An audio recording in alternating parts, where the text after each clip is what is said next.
കേരളത്തിന്റെ ഈ ഭാഗങ്ങളിൽ ഉള്ള ജില്ലകളിലെ സീറ്റുകളുടെ എണ്ണത്തിൽ വലിയ കുറവുണ്ട് എന്നുള്ള കാര്യത്തിൽ യാതൊരു സംശയവും ആർക്കും ഇല്ല.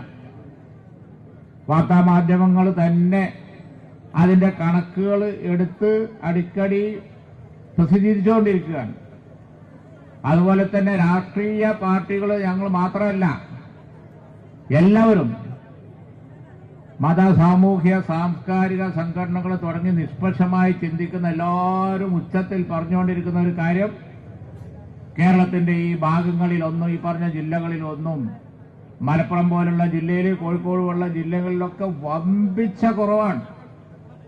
പാസ്സാകുന്ന കുട്ടികൾക്ക്, ഒരുപാട് കുട്ടികൾക്ക് മാർക്കുണ്ടായാലും അവർക്ക് പറ്റുന്ന സ്ഥലത്ത് പഠിക്കാൻ ഒക്കൂല.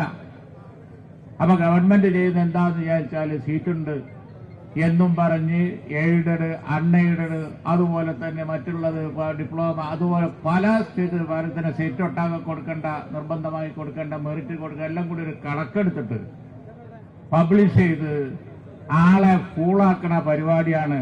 അങ്ങനെ ആളെ ഫൂളാക്കാൻ നോക്കേണ്ട കാര്യമില്ല എന്നുള്ളതാണ് ഇന്നിവിടെ ഈ ജനസഞ്ചയം പ്രഖ്യാപിക്കുന്നത്. ഇവിടെയൊക്കെയുള്ള കുട്ടികൾ അവിടെയൊക്കെ കേരളത്തിൽ എല്ലായിടത്തും ഒരേപോലെ ആവണ്ടേ? ചില ജില്ലകളിൽ ഒരുപാട് സീറ്റുകളുണ്ട്, ഇഷ്ടമുള്ളവർക്ക് പഠിക്കാം.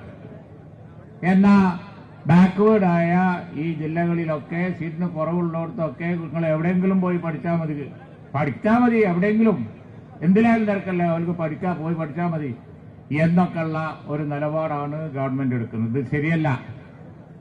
നമുക്ക് എല്ലാവർക്കും അറിയാവുന്ന പോലെ കാലാകാലങ്ങളിൽ അധികാരത്തിൽ വരുമ്പോൾ ഇടതുപക്ഷ ഗവൺമെന്റുകൾ മതിയായ സീറ്റുകൾ അനുവദിക്കാറില്ല. അതിൽ വലിയ പിശുക്കാണ് അവർ അധികാരത്തിൽ വന്നാൽ, കഴിഞ്ഞ കാലങ്ങളിലൊക്കെ.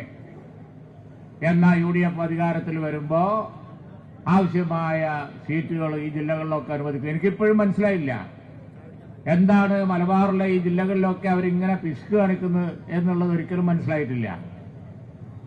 കാരണം അവരെല്ലാ ബാക്ക്വേർഡുകളുടെയും ആളാണ്, അതുപോലത്തെ എല്ലാ ജനവിഭാഗങ്ങളുടെയും ആളുകളാണ് എന്നൊക്കെയാണ് ഇടതുപക്ഷം പറയാല്. തെരഞ്ഞെടുപ്പ് വരുമ്പോൾ പരസ്യപ്പെടുത്തൽ അങ്ങനെയാണ്, ഞങ്ങൾ അധികാരത്തിൽ വന്നാലേ നീതി കിട്ടുള്ളൂ, അല്ലെങ്കിൽ നിങ്ങളൊക്കെ 2ാം ക്ലാസ് പൗരന്മാരായി പോവും എന്നാണ് ഇലക്ഷൻ വരുമ്പോ പറയല്. പക്ഷേ ഇലക്ഷൻ കഴിഞ്ഞ് പാലം കടന്ന് നടന്നാൽ പിന്നെ നയം കൂരായണ എന്ന് പറയുന്ന ഈ സമീപനം കാലാകാലങ്ങളിൽ LDF ഗവൺമെന്റുകൾ എടുക്കാറുണ്ട്. കോഴിക്കോടാണ് ഏറ്റവും സീറ്റ് കുറവ്. അവിടുന്ന് ബഹുഭൂരിപക്ഷം വരുന്ന ആളുകളെ, LDFന്റെ ആളുകളെയാണ് ജയിപ്പിക്കാറുള്ളത്. പൊളിറ്റിക്കലായി പറയുകയാണെന്നുണ്ടെങ്കിൽ അവിടെ ഒരുപാട് LDFന്റെ MLAമാരുള്ളതാണ്, മന്ത്രി ഉള്ളതാണ്, ബാക്കിയുള്ളതാണ്. പക്ഷെ അവിടെ പഠിക്കാൻ സീറ്റില്ല, ഒരു ഉത്തരവാദിത്തം അവർക്ക് വേണ്ടേ. പിന്നെ UDF വരുമ്പോ ഞങ്ങള് അത് നികത്താറാണ് പതിവ്. UDF അധികാരത്തിൽ വരുമ്പോ കണക്ക് നോക്കി അതാത് പഴയ വിദ്യാഭ്യാസ മന്ത്രിമാർ ഇപ്പോൾ വേദിയിൽ ഇരിക്കുന്നുണ്ട്. അതാത് കാലങ്ങളിൽ ആവശ്യമായ സീറ്റുകൾ ഞങ്ങൾ അനുവദിക്കും. അപ്പോ അതിനെതിരായി അവർ സമരം ചെയ്യാറുണ്ട്. വാരിക്കോരി മലപ്പുറത്ത് കൊടുക്കുകയാണ് എന്നും പറഞ്ഞ് സമരം ചെയ്യാറുണ്ട്. പക്ഷെ ആ സമരത്തെയും മറികടന്നാണ് ഞങ്ങൾ അധികാരത്തിൽ വന്നാൽ ഞങ്ങൾ സീറ്റുകൾ കൊടുക്കാറുള്ളത്.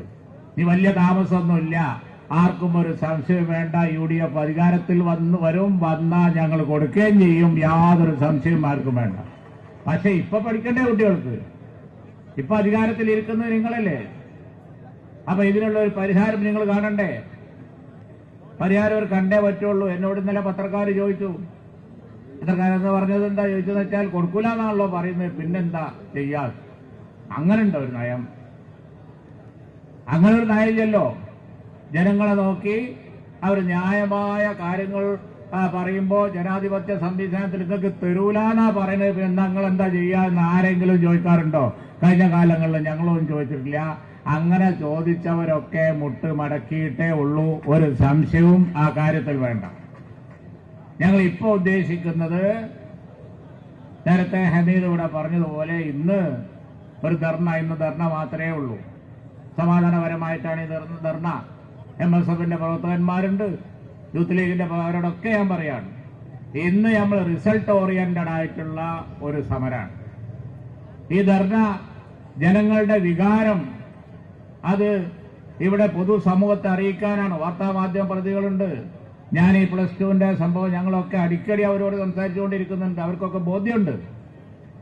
കണ്ടമാനം സീറ്റ് കുറവുണ്ട്, കുറച്ചൊന്നുമല്ല. കണ്ടമാനം ആയിരക്കണക്കിന് സീറ്റിന്റെ കുറവാണ് ഇവിടെ ഉള്ളത്, കുറച്ചൊന്നുമല്ല. എന്തൊരു ന്യായമാണ്. ലോകത്ത് എവിടെയെങ്കിലും ഇങ്ങനെ ഉണ്ടോ? നന്നായി പഠിക്കുന്ന ആ കുട്ടികള് പാസ്സായി വരുമ്പോ ആ ഒരു സീറ്റിന് വേണ്ടി കേഴുകയാണ്. എന്നിട്ട് കോടതിയിൽ പോവാണ്. കോടതിയിൽ ഗവൺമെന്റ് പറയുന്നത് ഞങ്ങൾക്ക് പരാതി കിട്ടിയില്ല എന്നാണ്. സീറ്റ് പഠിച്ച് പാസ്സായി കുട്ടികൾക്ക് അവസരം കൊടുക്കേണ്ട ഗവൺമെന്റ് എന്തിനാ പരാതിക്ക് വേണ്ടി കാക്കുന്നു എന്ന് കോടതി ചോദിച്ചു. അപ്പൊ അതുകൊണ്ട് ഇതൊരു ന്യായമില്ല, ഒരു സംശയം വേണ്ട. ഗവൺമെന്റ് തിരിഞ്ഞു നിന്ന് ഞങ്ങൾ തരൂല എന്ന് പറഞ്ഞാൽ അതിനുള്ള ശിക്ഷ നിങ്ങളിരിക്കുന്ന സീറ്റിൽ നിന്ന് നിങ്ങളെ ഗവൺമെന്റിനെ ഇവിടുത്തെ ജനങ്ങൾ പറഞ്ഞയക്കും എന്നുള്ളതാണ് അതിനുള്ള ശിക്ഷ വരാൻ പോകുന്നത്. ഒരു സംശയം ആർക്കും വേണ്ട.